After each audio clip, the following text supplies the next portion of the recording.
should we talk about it? That was a beautiful uppercut, man. Thank you.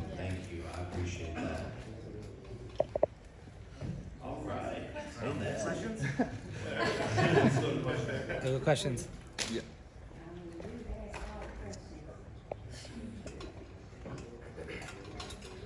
Jake all the way in the back.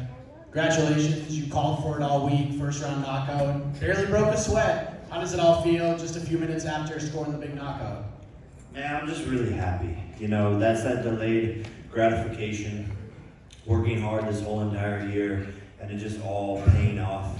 You know, just the power of manifestation that's insane. Saying it all week, saying it in my meditations, visualizing it, and then making it come into fruition. And it's surreal, man. I'm trying to just take in the whole entire moment and look back on and have fun during this whole entire experience. And that's the biggest key for me right now, and it's going to be an amazing Christmas. You have knockout wins over other fighters. Tyron Woodley one sticks out the most, but doing this against a pro boxer, this is something that you want to do for a while. Does this one feel better? Does this one feel different than the others? I think this is the best one. Just because of the first round, calling it the whole entire week, not getting hit one time in the fight, and just setting him up for that. He kept on ducking low, and I was like, okay, I'm going to throw the uppercut, but I got to make sure he keeps on ducking low. Assessed him, set him up for it, and finished it. Threw that thing hard. Couple last things. I gotta ask about the walkout. You walked out to rock around the Christmas tree in Classic. You're even doing the Macaulay Culkin / Kevin McAllister dance, like he was playing with the strings in Home Alone. Where did this idea come from? Is it just you watch Home Alone, you're like, I'm just gonna do that? Nah, so we just always have these vibes going in camp, and sometimes we're playing, you know, different music. And one day we were sitting in the backyard, and I was like, it's Christmas. Oh my God, like let's start playing the Christmas hits. And that first song came on, and I was like, this is what I'm walking up to. And everyone was like, yeah. And it was even better than I imagined it, because the whole crowd was going crazy. My family was there, and I don't even know, is that what that dance is from? Because it kind of just came out of me. I didn't plan it. And last thing, you felt heading into this fight that it was kind of a lose-lose thing. That if you lose, you're just going to take it on the chin, in the teeth, essentially. And if you win, it's just, well, no one's going to give you credit for it anyways. The MMA community kind of reacts to it. Derek Brunson wants to fight you.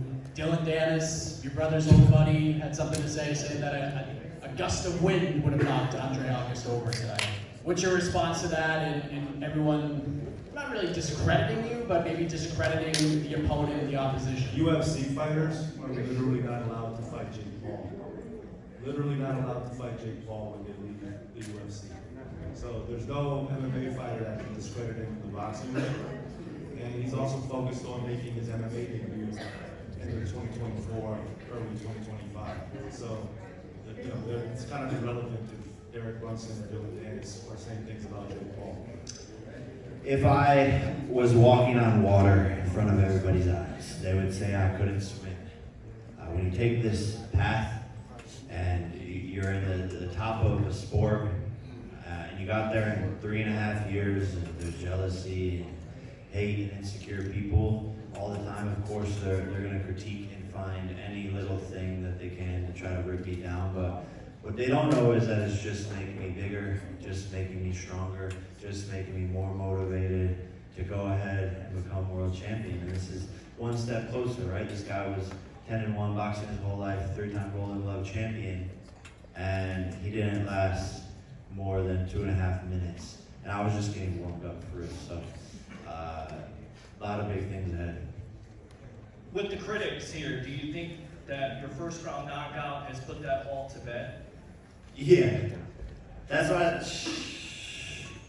Be quiet, y'all. Be quiet. At some point, you gotta turn that hate and be like, okay, fine, I'm gonna just jump on the bandwagon. All aboard, yo. Like, y'all went from haters and all this shit. Like, we welcome everybody. If you hated me before, it's cool. You know, I forgive you. Come to the fun side. I know you want to dance to the Christmas jingle when I'm walking out. I know you're at home like itching, like, ooh, that's a vibe. I hate it. I can't help it. I want to dance. So just give it up. Jump on the bandwagon. Get used to it. get used to this. I'm gonna be here forever in this sport. Like I said, and predicted all this from the start. Made it happen. Manifestation into reality. So keep the criticisms coming, but it's not gonna do anything. And he's doing it inside and outside the ring, right? That's the most amazing thing about Jake Paul. He's performing as an athlete, but he's also helping elevate a sport, bringing attention to young fighters, giving women opportunities. That can't be discredited, right? That bandwagon, he's carrying a big, big, big wagon himself. So, yeah. Thank you, Jake Paul. Fighting on the revolution